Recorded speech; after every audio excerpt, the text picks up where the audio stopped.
আল্লাহ মানা নবী মানা নয়, ঠিক না বেটি?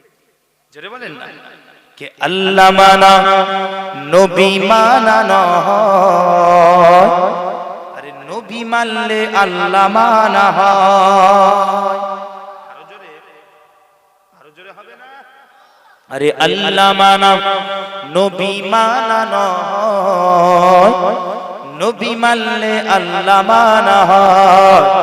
এ কথা সাউদের নয়, আল্লাহ কোরআনেতে কয় কে আল্লাহ মানা নবী মানা নয়, আরে নবী মানলে আল্লাহ মানা হয়। হুজুরকে ধরে আল্লাহ ধরা হয়। আমরা হুজুরের জিকির করি, আলোচনা করি, হুজুর হুজুর করি, আর হুজুরের জিকির করাটাই আল্লাহর জিকির হয়ে যায়। জোরে বলেন না সুবহান।